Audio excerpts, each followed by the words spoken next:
Hello Sarah. Ça va? Oui et toi Soraya? T'es triste ou quoi? C'est quoi ce visage déprimé là? Oui, même plus que ça.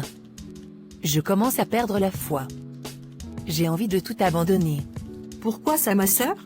Mon mari aura une seconde épouse. Depuis que j'ai donné ma vie au Seigneur, je n'ai que des problèmes de couple. Et ma belle-mère est devenue une vraie sorcière avec moi. Ah oui je vois. Mais le Seigneur n'a rien à voir avec tout ça. Ce n'est pas lui qui pousse ton mari à mal se comporter avec toi, ou encore à ta belle-mère de te détester. Car il le dit lui-même dans la parole, dans le livre de Jacques 4 verset 13, que personne, lorsqu'il est tenté, ne dise « c'est Dieu qui me tente ». Car Dieu ne peut être tenté par le mal, et il ne tente lui-même personne. Mais par ton comportement, tu peux gagner ton mari à Christ. Selon 1 Pierre 3 verset 1. Je sais pas. On verra bien déjà si sa mère ira jusqu'au bout de sa bêtise. Et si elle lui ramènera une seconde femme, venue du fin fond du village. Mets ta foi en notre Seigneur ma sœur. Il est fidèle. Il est le Dieu des premières femmes. Pour attester qu'il n'est pas pour la polygamie. Regarde l'histoire de Léa, première femme de Jacob, rejetée et méprisée. Mais c'est elle qui plut aux yeux du Seigneur. Et c'est par ses entrailles, par son fils Judas, que notre Seigneur Jésus est venu nous visiter sur terre, le lion de la tribu de Judas. Et on a même pu voir comment Agar fut chassée, du foyer d'Abraham et Sarah. Même si au départ c'était une idée de Sarah. C'est vrai tout ça. Oui, souvent les hommes font leur propre choix, selon les penchants de leur cœur, mais quand le Seigneur intervient, il met toutes choses au clair.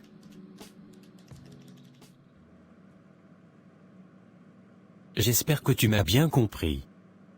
Tu sais pas de quoi je suis capable. Ne refais plus l'erreur d'apparaître dans ma vie. Sinon tu feras quoi?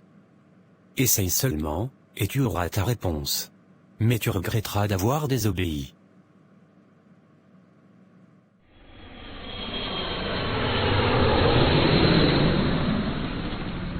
Vraiment cette Sarah elle me fait rire quoi. Elle se pense plus chrétienne que tout le monde. Elle va voir maintenant, si elle supportera sa nouvelle vie avec sa coépouse. Bon alors, pourquoi tu m'as appelé d'urgence?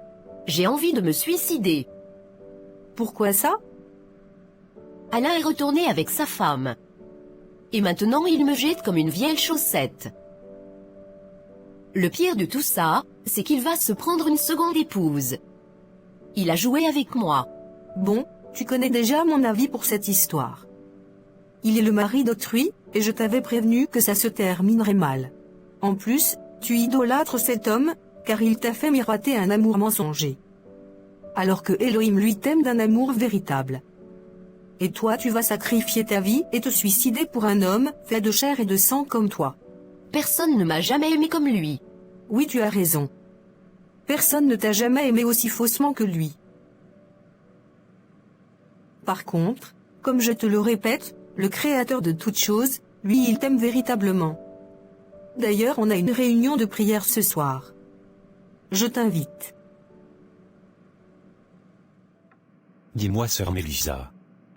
Quelles sont les nouvelles? Vraiment, Sarah est devenue folle.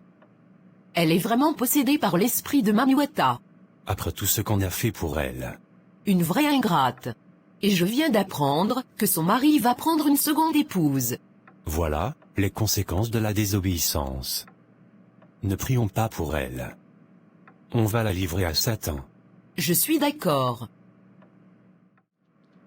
Je suis tellement heureuse pour toi. Tu verras. C'est une très belle jeune fille. Vraiment n'importe quoi. Je ne participerai pas à tout ça. Ni de près, ni de loin. Ne te dérange pas, on n'aura pas besoin de toi. Tout se passera en Côte d'Ivoire dans 2 semaines.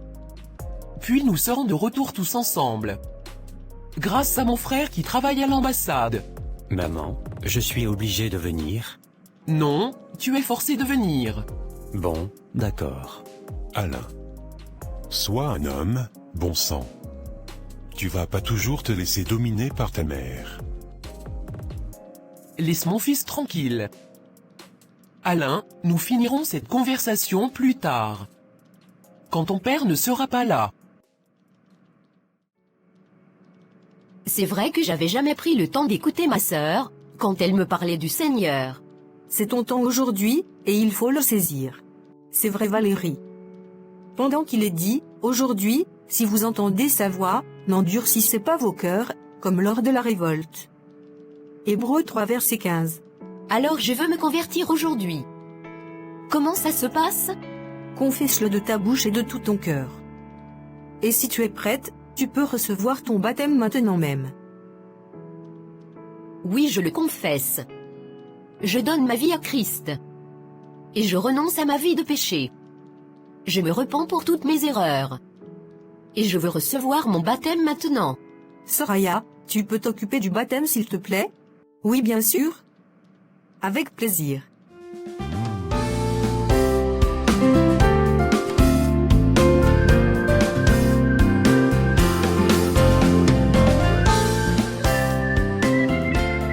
Je suis prête.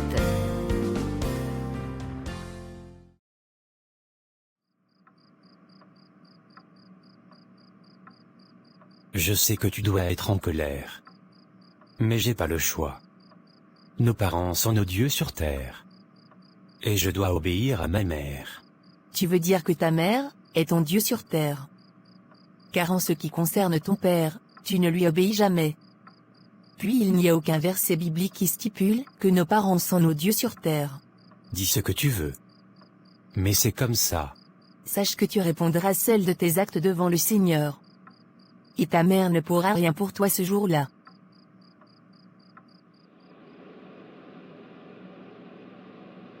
Avant d'aller au village, tu iras d'abord te faire baptiser chez Jadillon de la Catouva. J'ai déjà pris rendez-vous pour toi.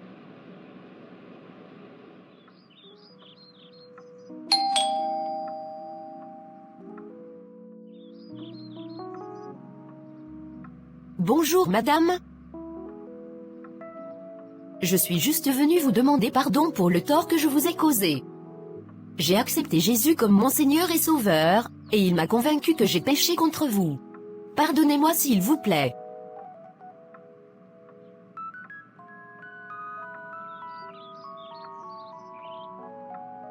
D'accord, je vous pardonne. Non par ma propre force, mais par la force du Seigneur. Merci.